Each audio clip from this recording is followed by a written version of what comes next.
is Shashank and Gauri TRIPATHI. And thank you so much for being here. Really, really welcome you both. Both of them are very dear to me. Like I told you, this is Yaro Ka Adda. This is the place where basically people meet. And these are the people in limelight today. I call them the power couple.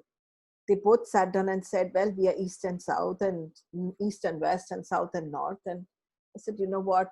That's how the couples are made. So let me first introduce to you Shashank. How did I meet him? I met him about, what, 5 years back, 6 years back. He is my husband's batchmate. They have studied together. But my meeting with him was kind of really interesting. I met him when I went for swimming. And it was rather an odd meeting that we're having a conversation in the pool. Oh, hi, how are you? And oh, you're Vikram's, and oh, hi, Shank, how are you? What caught my eye was that here was a person who was not just keeping himself physically fit, but was also doing talks and was connecting people. And then I went to his house because I was invited. Beautifully kept, very artistic, very, very, how do you say, a home, not a house. And each corner speaks about love, speaks about art, speaks about Gauri. And it was a very nicely placed people, and it wasn't just any chat party, because I get very scared to go to parties actually. Most of the parties, what I find is that people are having a gossip and they're having a talk which has no meaning. And somewhere I feel very misplaced in those parties. But with these two, they were involving everyone, they were connecting everyone, and with taste, with love, with life. So thank you for bringing that love, grace, and life into my life. And thank you for being who you both are, beautiful people. It doesn't matter whether you're from north or south, east or west. What matters is that sometimes in between you do meet. And when you meet, like Binaifa says, you have a smile on your face and that warmth reflects in your house. Thank you, Shashank, because most of the men that I meet give up on themselves very, very easily. Very easily. Either the Indian men, sorry to say this, take care of their work and they forget their body, or they work on their body and forget their work. You truly have learned to balance both aspects of your life. And the third aspect, that's your wife's right, sitting there gracefully. I'm sure marriage goes through up and down, and every marriage does. But you both, inshallah, look very nice together, despite being the north and the south. So I will leave the mic to you right now, Shashank, for you to. So Shashank does something very amazing, guys. He runs a yatra. Yatra is a journey which he runs on the train. It's a 15 to 18-day trail that he crosses. He's a TEDx speaker, and he's done a lot in life. And his vision is to connect with the middle India and to connect the youth of India and to create India as a very strong community. Gauri, on the other hand, has been a dancer for all her life, and her mom's been into this, and we have a generation over here because her daughter, who is also into the same profession. So over to Shashank first, and your stage. Thank you. Thank you. Thanks a lot, Anu. That is probably the most unique introduction I've ever had by anyone. So thank you for seeing me in the light that others have not seen me in. What I'd like to do is, before I say more about myself, maybe just give me a 30 seconds or so, and I'll say something about myself. Then I will launch a small video of 90 seconds of a train journey that has been described earlier by Anu as Jagriti Yatra. So my day profession is that I'm a partner with PwC. I have been with them for the last 10 years. And before that, I was with, I was in the UK. And of course, the reason I'm on this hangout or the Zoom call is because I do something on for society, which I think caught Anu's attention. So I thought I'd share that with you because I'm very passionate about it.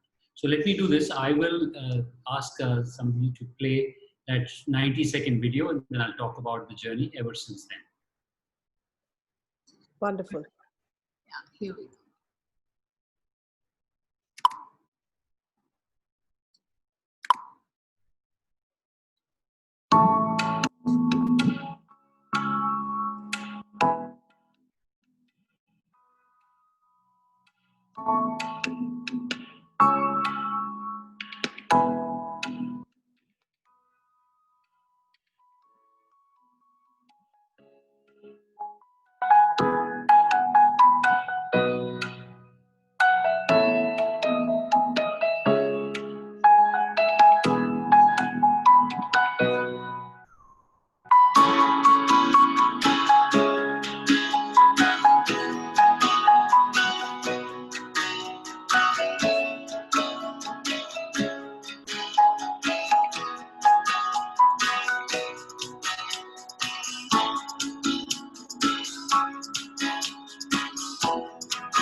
So thank you for listening to that and seeing that. So this journey itself started many years back, and the reason I want to talk about it is that while my day job is important and interesting, and of course our family life takes a lot of our time, and Gauri will talk more about that and how we connect. But I think this is important for all of us, and in some ways, essentially defines how I've lived my life for the last 12 years, because this journey has been happening for the last 12 years every year. You take a train. This train is hired from Indian Railways, about 18 to 19 bogies. We select about 500 young men and women. I'm very pleased to say that 40% are women. They are selected because 10,000 people across the country apply, of which about 3,000 are good applications, of which 500 get selected. So they are the really top-notch people of this country, but they are from what Anu called Middle India. And they are not selected because they are very good academically. We don't ask for any academic qualification. They're selected because they're great human beings. They're 20 to 27 years old. About 75 of them can be of your age or our age, who are facilitators, who come from various different backgrounds. We put them on a train and we circle the country. Now it's 15 days, previously it was 18 days, to see the real India. So I want to start my story by that story. And why, as Anu said, asked me previously, why did I do it? It's probably because all of us have a purpose, meaning that they find early in their lives. And I probably found it because my parents, my father was in the army. Every dinner conversation was around what we need to do for the country. And then I was in the UK. I got a privileged education from IIT Delhi. I got a great job after that in a company called Schlumberger. So I felt when the 50th anniversary of India's independence was coming, that I hadn't given anything back. I was in the UK. I used to work for a consulting firm. I took a 3-month leave of absence. I must say the consulting firm was very generous. They said that once they heard the cause, they said, why don't you, we'll pay you for the leave. And then for 3 months, I came to India and I organized this hairy, crazy, very difficult journey. Nobody thought was possible 97. This is 23 years back. I was just above 30 at that time. So what I would say is that that was defining for me and for, in some ways, many young people, because it was a 22-day journey. We talked about the future of India. It took about 250 people at that time. They were younger people. They were 18 to 24 years of age. I went back after the journey. There was a huge amount of difficulty in that journey, huge amount of difficulty. But somehow something was divine which pulled me through. When I went back to my job. I started a company. Then 7, 8 years later, I wrote about it in 2007, which happened to be the 60th anniversary of India's independence. And I wrote that book in Kanyakumari, a place which is very favorite of mine. And then I dedicated it to my two children, Tarini and Isha. And that book became quite successful. It got published by HarperCollins. It's called India, a Journey Through a Healing Civilization. And it really told the story of what we did in 1997. And that got a lot of people transfixed to the fact that such a journey was possible, that something like this is possible in India. And they encouraged me, many of them were participants from that 10-year-old journey, who encouraged me to say we need to do it every year. So in 2008, we created another journey called Jagriti Yatra. The original journey was called Azad Bharat Rail Yatra. And in some subterranean, there is experiences that I had with a young child, but also otherwise that motivated me to think about this, to say, how do we do this across the country? So it's a fantastic journey. I mean, you all must come on it as facilitators. It's the world's largest train event of its kind, of the world. No other place has anything like this. It has been replicated in 5 other countries. And every year, this 500 people get on Christmas Eve in Mumbai. We go to Hubli. We go to a beautiful place called Kalkeri Sangeet Mahavidyalaya. There's a place called Selco. We go to Bangalore. We meet with some very good entrepreneurs there. We've created our own Mela. In the many years, we now host about 50 people at the Indian School of Sciences. From there, we go to a beautiful place called Arvind Eye Care in Madurai, the biggest eye hospital in the world, the biggest by far, the cheapest eye hospital in the world, starting by a guy called Dr. V, who at 53 years of age started it, and it has now become the biggest in the world. And this year, we were very lucky. We went to the Space Application Center in Tumba, where the rocket launches happened for the first time. They have never seen 600 people descend on them. So they were overjoyed. We were overjoyed. We go to a place called Sri City near Chennai. From there, we go to Visakhapatnam, where we go to Akshay Patra. From there, we go to Behrampur in the deepest Naxal-infested forests of Orissa. And people say, why do you take 500 people there? We said, because it's our country. If we don't explore the deepest India, we will not really discover the real India. Then from there, we go to Nalanda, beautiful place. We go to the old university where every time I go there, we have a Chinese who usually travels with us. So, of course, next time when that person is going to be with us, it'll be an interesting conversation. But as of the last many years, we've asked the Chinese to talk about Hyun Sang and how he came to Nalanda many years back, and learned from there and took Buddhist scriptures back to him to Xi'an. From there, we go to a place called Devariya, which is the home of Jagriti.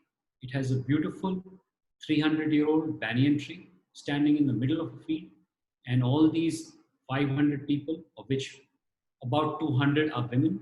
They stay in a big house. The remaining 300 boys stay in a village. It's 3rd of January when we land up there. It's freezing cold. People from the south are very, very stricken by cold. But it's a beautiful experience again because we stay in the village that night. From there we go to Delhi. Delhi we go to Anshu Gupta's Gunj. From there we go to Kilonia. From there we go to Sabarmati, where we have a valedictory after visiting Gandhi Ashram, father of the nation.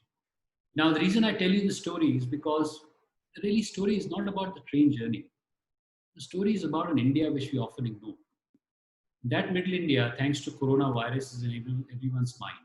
It is not the India of Bombay, Delhi, and Bangalore, which are presidency towns, where the British, after they left us, we took all the wealth and we started enterprises. It's also not the India of the very poor. There are 350 million people are very poor. It's, as Anu said before, Madhya Bharat, middle India. This is an India which has 800 million people. Today, they are not rich, but they're not poor as well. They're not looking for food on the table or roof on the head. They have that. They're aspirational. So we decided in 2008, when we started the journey, that's the India that we will get young leaders from. And those young leaders will build a new India for us, because entrepreneurship is most important there. Yes, we can have some Flipkarts and some Amazons at the top and Swiggies. But really the mass of India, that 80 crore people, 800 million, which is 10% of global humanity, actually more than that, 11% of global humanity, is raring to go. They're hungry. They want to do something for the country. And of course, many people come on the Yatra who are not from Middle India, who want to go to Stanford or Harvard. They put it on their CV, said, I've been on Jagriti Yatra and that is a good CV. Fine, but we don't have too much time for them.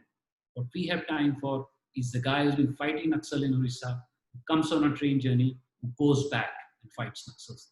Or a young girl called, Pratibha, who comes from a place in Maharashtra, who was a Gram Pradhan at the age of 25, who comes on the yatra, goes back and starts a soya bean processing unit. So these are the inspiring stories that make the whole thing alive. So I'll say that the second part of the story is really what is exciting me now.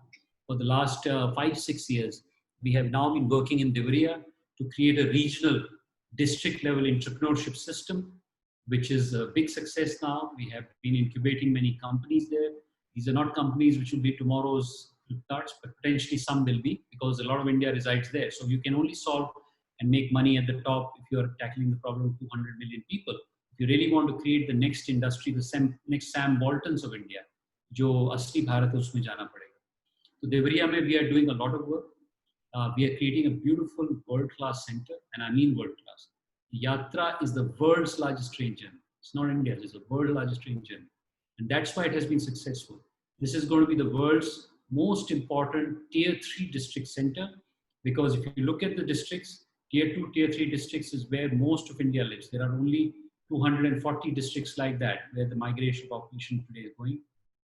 That's where we are taking the battle.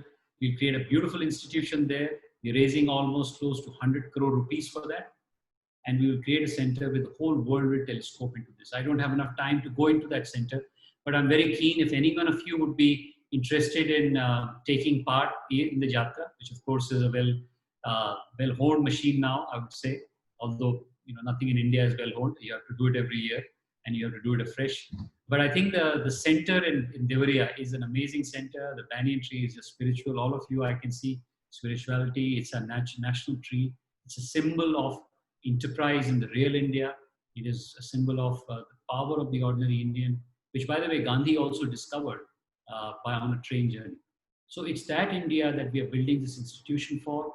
It's got a beautiful lake around that banyan tree, which is covering it. It's got an amphitheater with a thing on the inside the lake. It has a multi-purpose hall. It has a beautiful digital library. It has a Mangal Pandey Lakshmi Bai Sthal, because we want to inspire local people with local kahaniyas. So I'll end there to say that clearly what I do for my company is important, but I believe that nation building is important for all of us, because friends, I can tell you one other thing. We have one shot at this. One shot. In the next 15 to 20 years, if we don't build this country bottom up or middle up, coming generations will never forgive us, because they will not have that opportunity. Like China has a declining population today, or declining aging population. It's not declining, it's aging population. They have 1 billion people in the working age, or the 1.5 billion, and they're declining. In next 20 years' time, we will become a declining population in terms of how many people are in the working age. A demographic dividend is going to decline in 15 to 20 years. After that, your children, my children, even if they want to push hard, will find it very hard, because they will be working against a headwind. We have a tailwind with us. We have demographic with us. We have a healthy, at least polity. Maybe you can say that with the coronavirus, there's also an opportunity to rethink the way we live our lives. So I think we are sitting on the cusp of a major transformation, and Jagati Yatra will play its role in that. Leadership will play a role in that. So Anu, that's the end of my story. If you have any questions, I'd be happy to take. Guys, I would really like it. If you have any questions, you can unmute yourself and ask him. And then I will ask him a few questions before we go to the next speaker. There is a question actually over here. Teji is asking that she's interested in connecting with this Rail Yatra. How could she be a part of this great cause? Yes. So you can apply as a facilitator if you are of that. Because in 2027, you can apply as a Yatri. But above that, as a facilitator on jagritiyatra.com. JAGRITI Yatra, YATRA, one word, .com. It's a very simple process. It's Hindi and English. Once you register, you will get be asked to apply. We have a selection committee which will take you through the process. For facilitators, we also do a short interview. It'd be delightful if you can come on the journey. This year, it'll be a very unique journey. I think by that time, we will be beyond this crisis. So we are calling it Jagriti Yatra Punar Nirman Express. How do we rebuild this country after this crisis?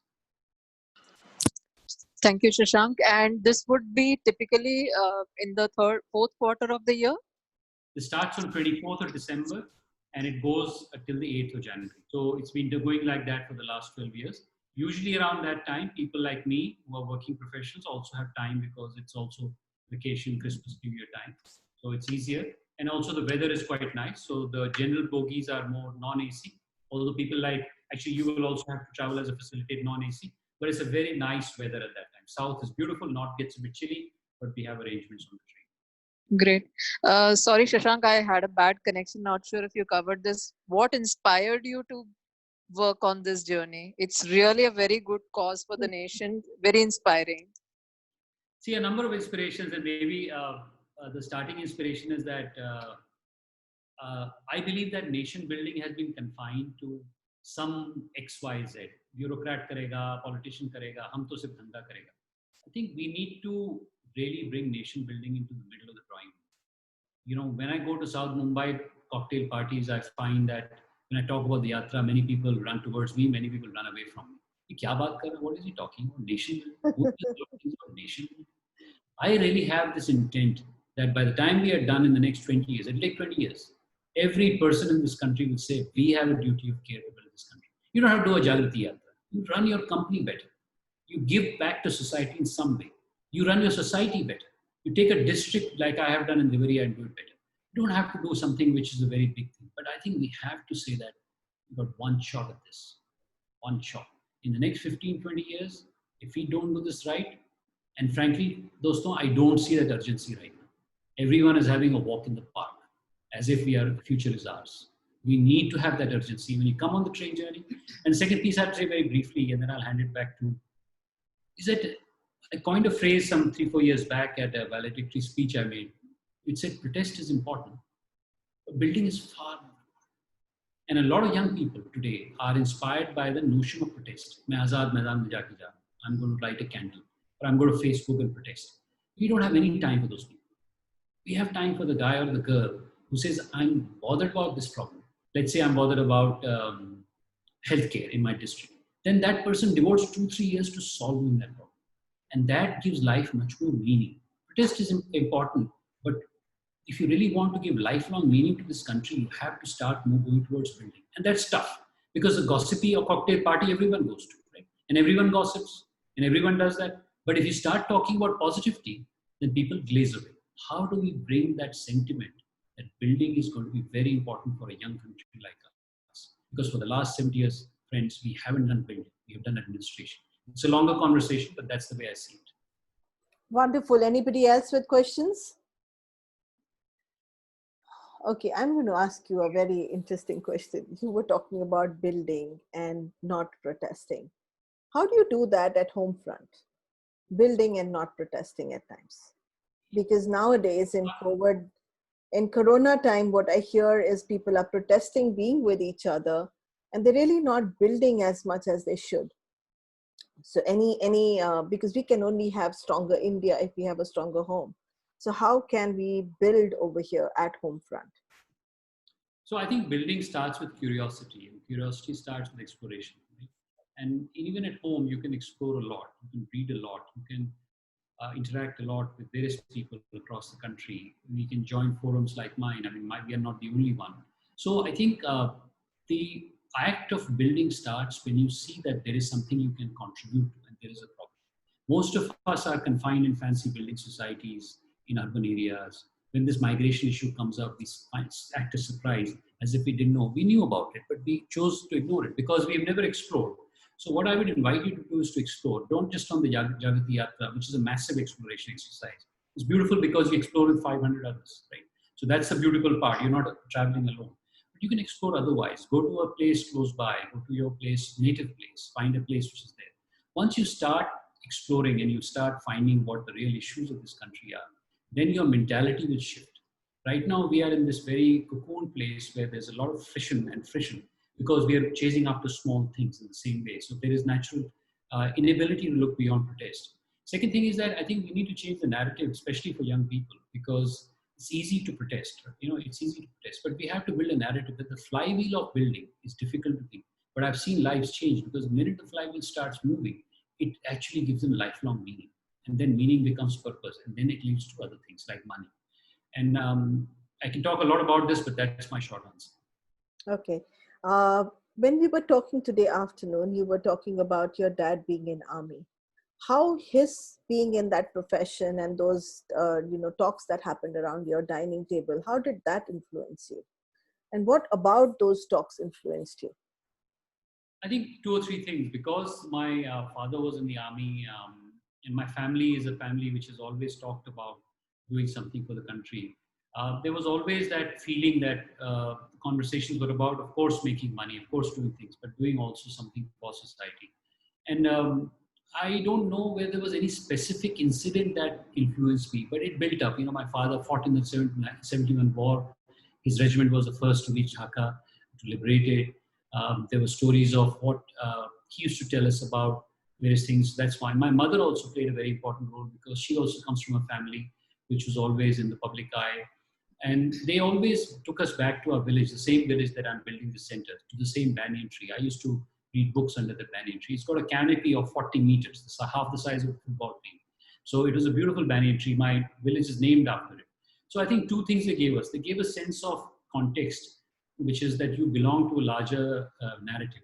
And secondly, they gave us a sense of geography, which many of my friends from IIT, especially for those who are Punjabis, always envy in me, because they said, "Tum har samay rooted ho," because not only am I rooted, I'm deeply rooted with this banyan tree, in a manner of speaking.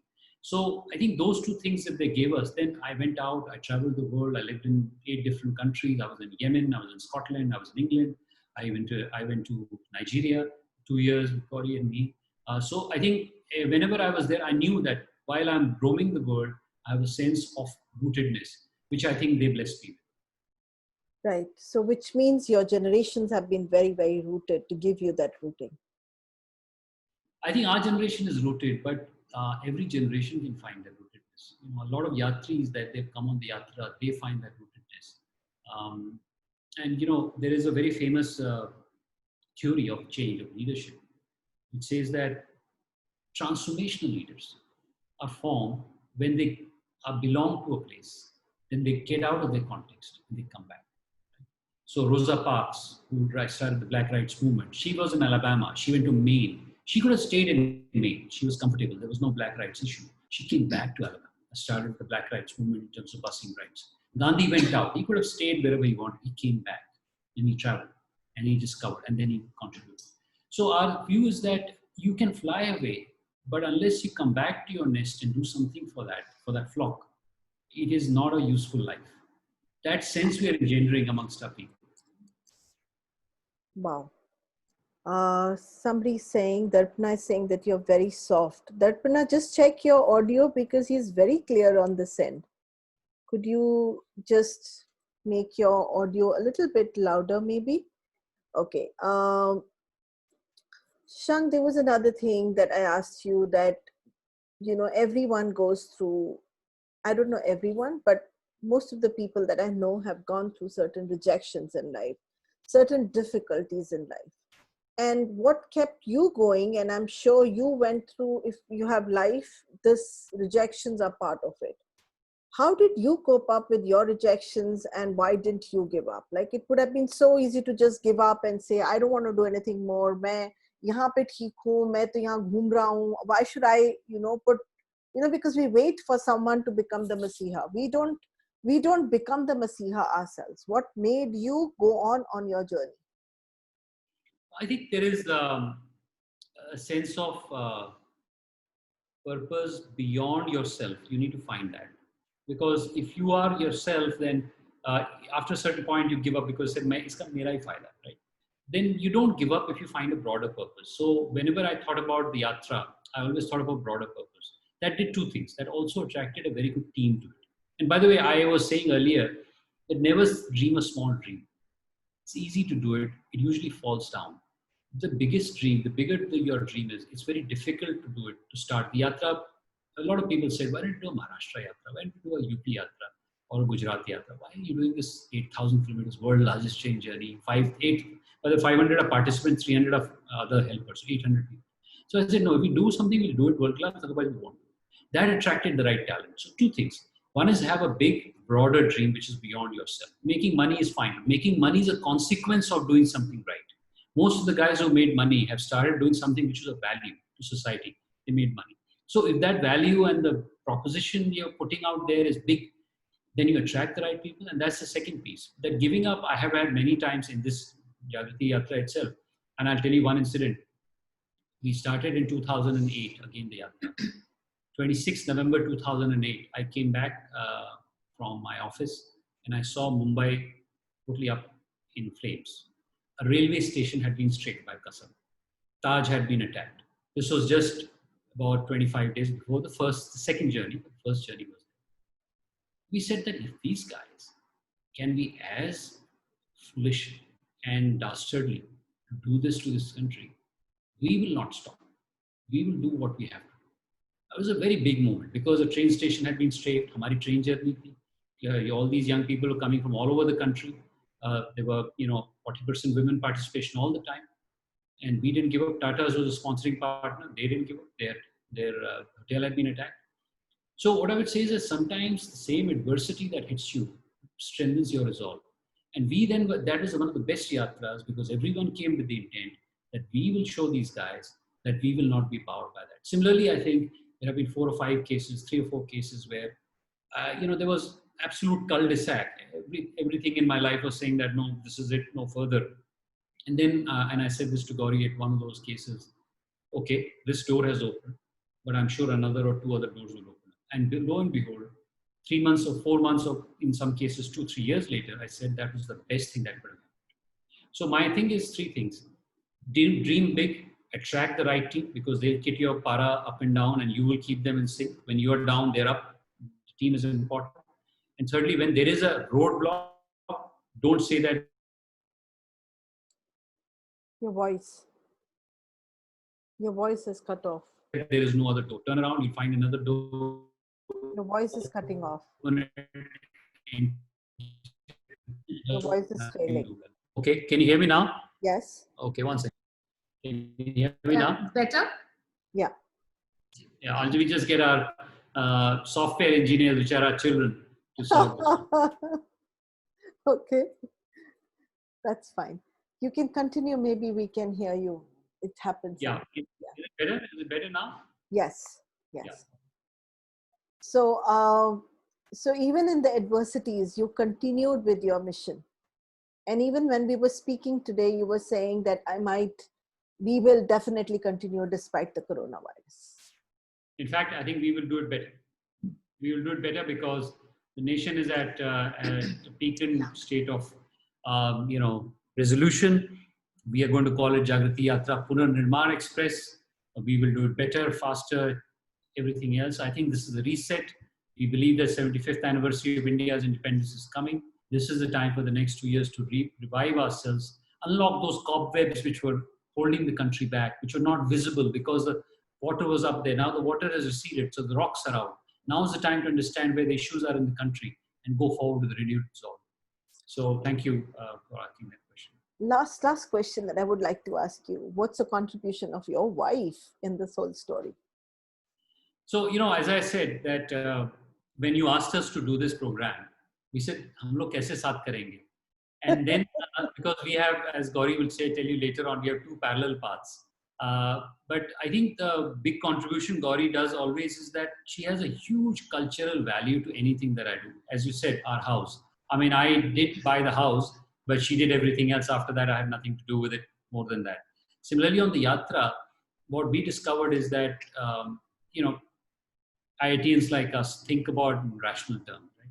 What Gauri does in my life and to our family, not just me, is that she's brought that artistic element and a cultural thought process in the whole family. And we think of things much more with the heart than the head, which is so critical. Therefore, what we do is in this Yatra also, she choreographs. You saw that clip at the end that all these people are throwing up their arm. That one act of choreography, which is done on the 1st and 24th when they all show up in Mumbai, is repeated every day to thank every role model. It is to a 2-minute song called Yaro Chalo by Prasoon Joshi, which has now become extremely famous. I mean, I meet Yatris now, there are 5,700 of them across the country. I meet them at various places. and they come and they say, Yaro Chalo is the best thing that I have of that thing. So I would say that that cultural element binds the whole 500 every day. And when they come back, when we do the valedictory in Sabarmati, we ask the question, Ashutosh, who's the CEO, who runs this day to day, I'm only the non-executive. He's an IIT Kharagpur guy, has been with us for the last 11 years. So he asked the question, Bhai, sabse acha kya laga? And inevitably, the first thing is the dance, because they talk. So culture has a huge ability to take something from A to B in a very different path, in a non-linear path. I won't say faster, but it's a truer path. It may not be efficient, but it may be the right thing to do. So I think that's one big contribution she has. Of course, I think the fact that she has largely brought up, of course, I've had a role to play. I have two beautiful daughters is another great contribution, but that's for another day. So thank you. Yeah. So Shank, I meant to say in your personal life, how does she contribute in your personal life? Because, it's very rarely that, so we talk a lot about, the cultural stuff that she gets in. She's got your two children going there. But how does she hold you together when all this is going on, when there are breakups, when she has her profession, her children, and plus she's holding you and everything very gracefully? How does she do that?